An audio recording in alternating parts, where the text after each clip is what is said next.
नमस्कार, स्वागत है आपका। आप देख रहे हैं हमारी खास पेशकश लीगल हेल्पलाइन और मैं हूं आपके साथ अनंत। इस देश का लोकतंत्र इस देश की खूबसूरती का एक अभिन्न अंग है, जहां जनता के लिए जनता द्वारा शासन के एक सूत्र पर चलते हुए हर एक नागरिक को समानता के साथ स्वेच्छा से जीने का अधिकार दिया जाता है।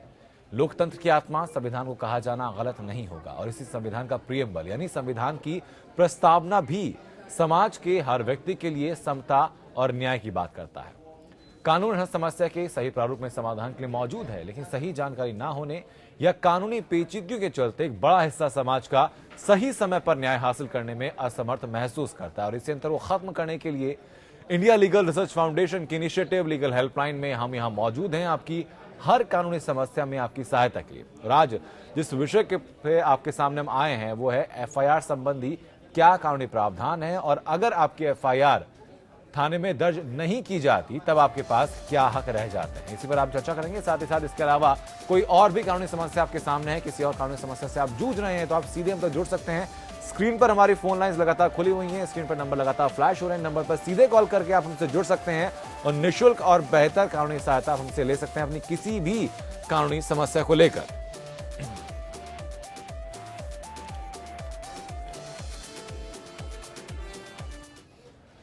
और हमारे साथ मौजूद हैं राजेश पटोहा जी। सर, बहुत बहुत स्वागत है आपका। पटोहा जी, जब हम लोग सर बात करते हैं FIR की, तो आमतौर पर हम लोग ये आम जिंदगी में या खासकर कस्बों में ये चीज़ हम लोग महसूस करते हैं, ये चीज़ फेस करते हैं कि अगर आप शिकायत लिखाने जाते हैं और खुदा ना खास्ता वो शिकायत किसी मजबूत पक्ष के खिलाफ है तो अक्सर शिकायत लिखने से मना कर दिया जाता है। तो ऐसे में जो पीड़ित व्यक्ति है उसके पास क्या ऑप्शन रह जाते हैं कानून के तहत? देखिए, मैं आपको ये बताना चाहूँगा, कई बार क्या होता है जब कोई अपराध होता है और घटित होता है और उसमें कोई इन्फ्लुएंसिव पार्टी इन्वॉल्व रहती है, उसके खिलाफ जो पीड़ित जब थाने में जाता है और जब FIR नहीं होती है और उसको बड़ी परेशानियाँ आती हैं, तो वो उसमें एक लिखित कंप्लेंट दे सकता है थाने में जी। और उस लिखित कंप्लेंट की कॉपी जो है वो आला अफसरान को SP, DCP या IG या जो CP है उसके पास दे के जो है बाद में कोर्ट की शरण में जा सकता है वो। ठीक है, लेकिन सर अगर कंप्लेंट लिखने से मना ही कर दी जाती है तब क्या कर सकते हैं? देखिए, इसके अंदर क्या होता है, जब कोई भी अपराध होता है, ये FIR फर्स्ट इन्फॉर्मेशन जो रिपोर्ट है इसको कराने के लिए जाते हैं, तो कोई कॉग्निजेबल ऑफेंस अगर हुआ है, यहाँ मैं आपको बताना चाहूँगा, कॉग्निजेबल ऑफेंस को अगर सरल भाषा में हम कहें, कोई सीरियस ऑफेंस की बात हो रही है यहाँ पर, जिसमें जो सजा का प्रावधान है 2 साल से लेकर डेथ पेनल्टी तक का है इसके अंदर, और उसके अंदर अगर FIR नहीं करती है पुलिस जी, तो वो आला अफसरान को कांटेक्ट कर सकता है और वो बता सकता है कि मेरी शिकायत पे जो है कार्रवाई नहीं की जा रही है जी। और उसके बाद उसमें जो है हम कोर्ट की शरण में जाके कोर्ट में कंप्लेंट केस फाइल कर सकते हैं और वहाँ पर हम अपनी शिकायत लगाएंगे जो हमने पुलिस को करी थी, और जज साहब को ये बताएंगे, इलाका मजिस्ट्रेट को, कि हमारी जो शिकायत थी, हमारी जो कंप्लेंट है उसमें FIR दर्ज नहीं हुई, तो कृपया करके पुलिस को डायरेक्शन दी जाए कि इसमें FIR दर्ज करके इन्वेस्टिगेशन करे। ठीक है सर, कोर्ट का प्रोसीजर क्या है भी आपसे मैं समझूंगा, लेकिन आपने जो कहा कि कॉग्निजेबल ऑफेंस क्या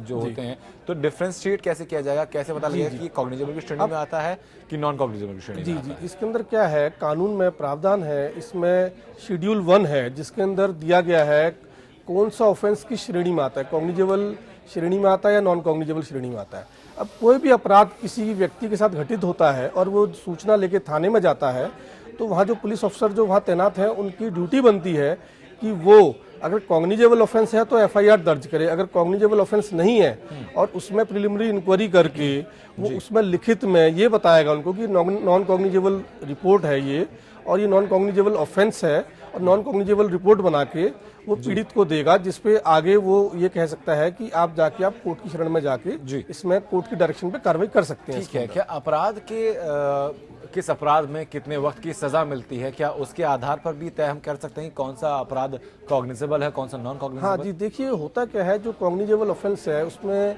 बेसिकली क्या है कि पुलिस को पावर होती है कि वो विदाउट वारंट किसी को अरेस्ट कर सकता है, और नॉन कॉग्निजेबल ऑफेंस में बगैर कोर्ट की डायरेक्शन के वो कोई इन्वेस्टिगेशन नहीं करेगा, ना कोई कार्रवाई करेगा इसके अंदर। और सजा की जो बात है, 2 साल से लेकर डेथ पेनल्टी तक की सजा वाले जो केसेस हैं वो ज्यादातर कॉग्निजेबल ऑफेंसेस की श्रेणी में आते हैं, मगर ऐसा नहीं है कि जो सारे ऑफेंसेस हैं इतने साल की सजा के वो कॉग्निजेबल ऑफेंस की श्रेणी में आते हैं। कुछ नॉन कॉग्निजेबल ऑफेंस हैं, जैसे फैमिली डिस्प्यूट में है कुछ ऑफेंसेस, वो नॉन कॉग्निजेबल की श्रेणी में भी आते हैं। अब मगर शेड्यूल 1 में वो बिल्कुल स्पेसिफिकली दिया गया है, कौन सा ऑफेंस कॉग्निजेबल केस की श्रेणी में आता है और कौन सा नॉन कॉग्निजेबल ऑफेंस की श्रेणी में आता है। ठीक है सर, इस वक्त फूलचंद हमारे दर्शक जुड़ चुके हैं हम तक। फूलचंद, अपनी बात आप रखें, कैसे आपकी सहायता हम लोग कर सकते हैं? हाँ सर। जी सर।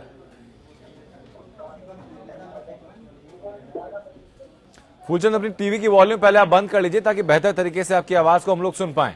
हाँ सर, बोलिए सर। जी, अपनी बात आप रखें। बोलिए सर। सर, अपनी बात आप रखिए, कैसे आपकी सहायता हम लोग कर सकते हैं? हाँ सर, जैसे सर हमारा यही प्रॉब्लम है सर कि हमारे मम्मी पापा हमको घर से बेदखल कर दिए हैं और बोलते हैं कि घर पे नहीं रहने देंगे। तो इसी के समस्या के लिए मैं आपसे कुछ पूछना चाहता हूँ सर, मैं क्या करूँ? कोर्ट में जाऊँ या कोई FIR दर्ज कराऊँ, क्या करूँ सर? ठीक है, तो क्या आपको क्यों घर से बाहर निकाल दिया गया? सर कुछ ऐसे फैमिली प्रॉब्लम हो गया था।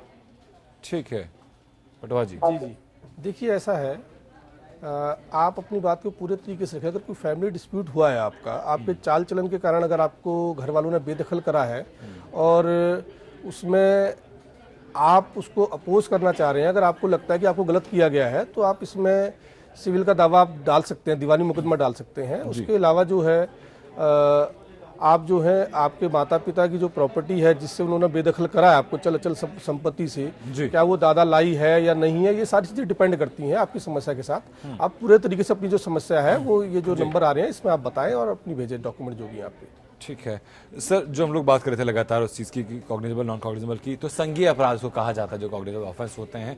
तो अगर ऐसी कोई अपराध होती है तो आप बात करते हैं कि हर ऐसा जरूरी नहीं कि जो संज्ञेय अपराध होते हैं, मतलब जो 2 साल से ज़्यादा की जिसमें सजा मिलती है वो सारे संज्ञेय हो। तो कौन कौन सी ऐसी चीज़ें होती हैं, अपराध होते हैं जो कि कॉग्निजेबल नहीं होते?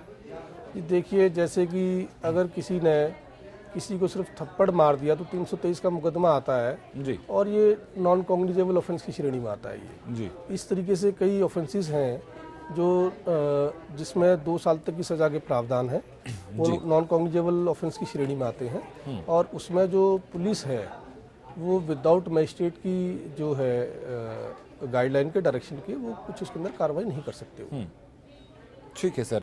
सर, अगर हम किसी पुलिस स्टेशन में जाते हैं, पुलिस स्टेशन में शिकायत लिखने से मना कर दी जाती है, तो क्या उस स्टेशन में काम करने वाले लोग या फिर जो संबंधित अधिकारी से मना किया उसके ऊपर भी कार्रवाई का कोई प्रावधान है? जी बिल्कुल, कानून में प्रावधान है। इसके अंदर स्पेसिफिक जो है भारतीय दंड संहिता में धारा है, उसके अंतर्गत अगर जो पुलिस वाला कोई अगर आपकी जो FIR दर्ज करने से मना करता है और उसकी FIR दर्ज करने के मना करने के बाद आपके साथ अगर कोई चोट वगैरह पहुंचती है आपको, तो उस ऑफेंस में उसके खिलाफ भी कार्रवाई की जाएगी। 166 IPC की धारा है।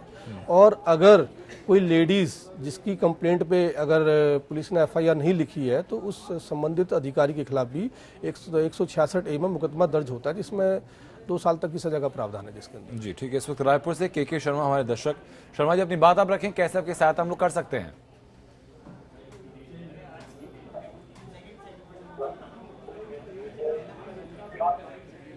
सर, अब तक आवाज पहुंच रही है? तो इस आपका नंबर हम तक जरूर पहुंच चुका है। India legal research foundation team जल्द आप तक कॉल करेगी और बेहतर सहायता आपकी समस्या जानकर आपकी जरूर की जाएगी। बहुत बहुत शुक्रिया आपका हम तक जुड़ने के लिए। सो जो आपने कहा था पटवाहा जी कि अगर थाने में FIR नहीं लिख जाते तो सीधा हम कोर्ट अप्रोच कर सकते हैं, तो किस धारा के अंतर्गत हम कोर्ट जा सकते हैं और वहाँ की फॉर्मेलिटीज फिर क्या क्या होती है, पूरा प्रोसेस क्या होता है? जी देखिए, कोर्ट में को अप्रोच करने से पहले आपको इसमें कानूनी प्रावधान है कुछ जो जिनका अनुसरण करना बहुत जरूरी है।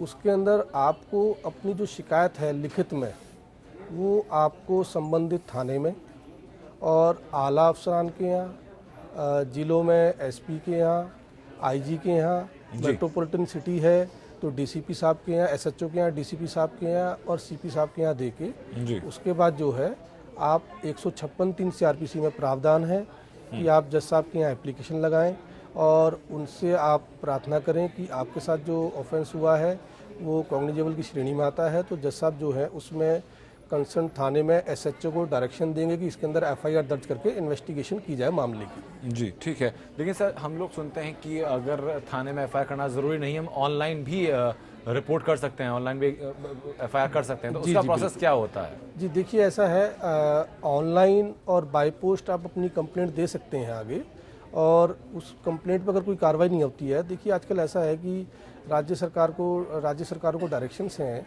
कि ऑनलाइन और जो बाय पोस्ट जो आप बाय डाक जो कंप्लेंट आती है उनका आप जवाब दें, और अगर उसमें भी कार्रवाई नहीं होती है तो आपको सेम प्रोसीजर जो है कोर्ट को अप्रोच करना पड़ेगा आपको। जी ठीक है सर। जो बाई पोस्ट की आपने जो बात की सर, लेकिन ये हमने सुना है कि 24 घंटे के अंदर अंदर जो अपनी ऑनलाइन एफआईआर होती है उसके ऊपर कोई कार्रवाई होती है उस पर भी, तो उसका जी प्रोसेस देखिए पूरा क्या ऐसा रहता है, इसके अंदर अब समय की कोई समय सीमा नहीं है टाइम की, कि अगर देखिए एक अपराध घटित हुआ है और उसमें बस आपको ये बताना है कि आप क्यों देरी हुई आपको। जी ऐसा नहीं है कि बहुत देर बाद आपने अपराध होने की सूचना दी है, वो इतना मायने नहीं रखता अब इस बातों को, बस आपको देरी किस वजह से हुई आपको वो बताना बहुत जरूरी है उसके अंदर। ठीक है। लेकिन जब सर हम लोग ऑनलाइन एफआईआर करते हैं तो उसके ऊपर कार्रवाई की समय सीमा क्या रहती है? ऑनलाइन एफआईआर नहीं है ये, ऑनलाइन कंप्लेंट है ये। अच्छा। और कुछ राज्य सरकारों ने और हमारी जो गृह मंत्रालय ने राज्य सरकारों को डायरेक्शन दी गई है कि हर छोटी छोटी बात के लिए से कोई चीज़ गुम हो जाती है, वो नॉन कॉग्निजेबल ऑफेंस की श्रेणी में आते हैं,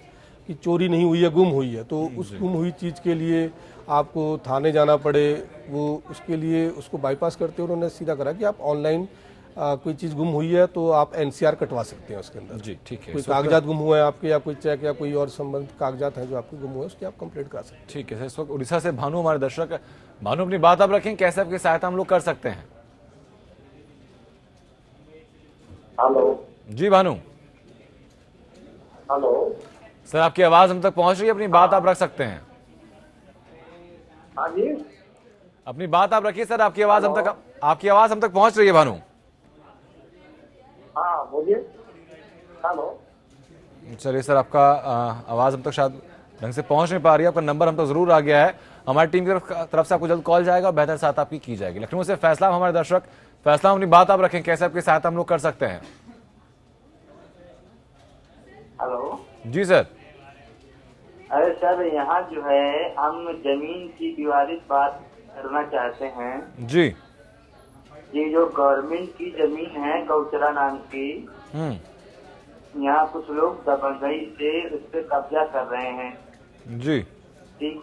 सपा सरकार में एक बार ये सीएम साहब हमारे राजेश जी थे, तो उन्होंने कब्जा हटवा दिया था, उसके बाद उन्होंने फिर कब्जा कर रखा है उस पर। तो हम ये चाहते हैं सर कि वो जमीन छूट जाए, तो कानून की गवर्नमेंट की जमीन है, गवर्नमेंट ले। ठीक है पटवा साहब, इस मामले में अगर कोई एक जनहित याचिका अगर दाखिल की जाती है, सरकारी जमीन है, हाँ, तो आपको संबंधित जिला अधिकारी के पास और डिस्ट्रिक्ट कलेक्टर, और जो वहाँ पर आपको इस बात की जो है संबंधित एसडीएम ऑफिस में आपको इस बात की कंप्लेंट करनी चाहिए, जो वो आगे कार्रवाई करेंगे। ठीक है। लेकिन सर वहाँ तक शिकायत अपने पहुँचाने का प्रोसेस क्या रहेगा? जी, उसके अंदर आपको लिखित में कंप्लेंट देनी है, या बाय पोस्ट में आप कंप्लेंट दे सकते हैं वहाँ पर। ठीक है। तो उम्मीद करता हूँ मैं कि सर आपको बेहतर सहायता इस बारे में मिली है। सर अगर हम लोग बात करते हैं कि अगर किसी महिला के साथ कोई सेक्सुअल हैरेसमेंट अगर होता है, उस बारे में शिकायत दर्ज कराई जाती है, तो उसमें क्या स्पेशल प्रोविजन कोई रहते हैं, और अगर शिकायत दर्ज नहीं की जाती तब क्या समाधान रहता है? जी देखिए, इसके अंदर भी कुछ डायरेक्शंस गृह मंत्रालय द्वारा दी गई हैं, और इसमें कानून में संशोधन हुआ है 2013 में। उसके अंदर कोई भी महिला अगर थाने में जाती है तो उसकी शिकायत सुनने के लिए वहाँ पर महिला अधिकारी ही होगी वहाँ पर जी। और अगर उस पर कोई कार्रवाई नहीं होती है महिला की कंप्लेंट पे, और जो ऑफेंसेस महिला के अगेंस्ट हैं उसके अंदर, इसमें सेक्सुअल हरासमेंट के ऑफेंसेस हैं, उसमें अगर कार्रवाई एफआईआर रजिस्टर्ड नहीं होती है तो 166A आईपीसी की धारा का प्रावधान है 166A में कि वो संबंधित अधिकारी के खिलाफ एफआईआर दर्ज की जाएगी अगर वो एफआईआर नहीं करता है। ठीक है सर। इस वक्त मुंबई से मोहन हमारे दर्शक। मोहन अपनी बात आप रखें, कैसे आपकी सहायता हम लोग कर सकते हैं? हेलो जी मोहन। जी, मेरा प्रश्न यह है जी, हमारी बहू सिर्फ 2 महीने हमारे साथ रही है जी, और उसके बाद में 15 महीने से उसके मैजिक चली गई है जी। 15 महीने के बाद उसने 498 का एफआईआर दाखिल किया है हमारे जी। तो क्या वो लीगल है? वो डिलेड एफआईआर नहीं माना जाएगा? ठीक है पटवा जी, आपके पास मैं आऊंगा इस चीज के लिए। ऐसा है, इसमें लीगल और इलीगल की जो बात है वो कानून तय करेगा। इसके अंदर उन्होंने आपके साथ 2 महीने रही हैं, उसके बाद आपके ऊपर एफआईआर रजिस्टर्ड कराई है 15 महीने के बाद, तो आप भी अपना पक्ष शिकायत पत्र के द्वारा संबंधित अधिकारी को अपने संबंधित जो पुलिस स्टेशन है वहाँ पर दे सकते हैं आप, और आगे कानूनी कार्रवाई कर सकते हैं इसके अंदर। ठीक है। मैं करता हूँ सर मोहन जी, आपको बेहतर सहायता मिली है इस मामले में। इस वक्त गुजरात से राफेज हमारे दर्शक जुड़ चुके हैं हम तक। राफिज, अपनी बात आप रखें। हाँ सर, नमस्कार। जी नमस्कार। हाँ सर, सरकारी भर्ती में अन्याय हुआ हो तो हम कितने साल तक कोर्ट में जा सकते हैं? कोई समय लिमिट? पटवा जी, इसमें कोई समय सीमा नहीं है। जो मैं आपका सवाल समझ पा रहा हूँ कि आप कह रहे हैं सरकारी भर्ती में अगर कोई अन्याय होता है, कोई घोटाला सरकारी होता है भर्ती जी, तो देखिए उसके अंदर जो जिस डिपार्टमेंट की भर्ती थी, आप वहाँ पर आला अधिकारी को उसकी कंप्लेंट कर सकते हैं आप वहाँ पर। ठीक है। लेकिन इसमें सर कोर्ट में जाने के लिए क्या कोई समय सीमा होती है? इतने वक्त के अंदर आपको जी, कोर्ट में उसमें जाना समय होता सीमा है का कुछ? कोई ऐसा इसके अंदर कोई वो नहीं है, मगर जितना जल्द हो सके आप इसके अंदर कंप्लीट करें उसको। ठीक है सर। पटवा जी, एक बात मैं जो आपसे जानना चाहूँगा वो ये है कि क्या सुप्रीम कोर्ट की तरफ से कोई गाइडलाइंस सामने रखी गई हैं एफआईआर से संबंधित की? क्या क्या गाइडलाइंस होनी चाहिए? जी, जी। पुलिस को फॉलो करनी चाहिए या फिर जो व्यक्ति पीड़ित वहाँ पर आता है उसको फॉलो करना चाहिए? ये ऑनरेबल उच्चतम न्यायालय द्वारा जो है इसके अंदर ललिता कुमारी की जजमेंट थी, उसके अंदर प्रॉपर गाइडलाइन दी गई है कि जो पुलिस अधिकारी हैं, अगर कोई कॉग्निजेबल ऑफेंस की उनको सूचना मिलती है तो वो एफआईआर दर्ज करें और उसमें प्रिलिमिनरी इंक्वायरी के चक्कर में ना पड़े, सीधा एफआईआर दर्ज करके इसमें इन्वेस्टिगेशन करें मामले को। और कुछ मामले ऐसे दिए गए हैं जिसमें एकदम डायरेक्ट एफआईआर ना हो, प्रिलिमिनरी उसके अंदर इंक्वायरीज की जरूरत है। कुछ मैट्रिमोनियल डिस्प्यूट हैं, कुछ मेडिकल नेग्लिजेंस संबंधित कोई डिस्प्यूट है, अगर उसके अंदर कोई कमर्शियल डिस्प्यूट है, तो इस तरह के जो मामले हैं उसके अंदर वो इंक्वायरी कर सकते हैं। उसके बाद उसमें एफआईआर दर्ज की जाएगी इंक्वायरी के बाद। ठीक है सर। जब हम लोग एफआईआर की बात करते हैं तो वहीं पर हम लोग कई दफ़ा देखते हैं फ्रिवलेस कंप्लेंट यानी गलत शिकायत भी कई दफ़ा की जाती है। तो गलत शिकायत के बाद जिस व्यक्ति के ऊपर आरोप लगता है अंततः वही पीड़ित बन जाता है, तो ऐसे में उस व्यक्ति के पास अधिकार क्या रह जाते हैं? जी बिल्कुल ठीक कह रहे हैं आप। अगर ऐसा है तो उसको जो है कानून में प्रावधान है जी 250 सीआरपीसी में, और उसके अंतर्गत जो है कि वो कंपनसेशन के लिए भी क्लेम कर सकता है वो। जी ठीक है और सर। उसमें कोर्ट उसमें शो कॉज नोटिस कर सकती है जिसने झूठी कंप्लेंट करी थी उसके खिलाफ। ठीक है सर। इस वक्त कन्नौज से सत्यम हमारे दर्शक। सत्यम, अपनी बात आप रखें, कैसे आपकी सहायता हम लोग कर सकते हैं? जी जी सत्यम।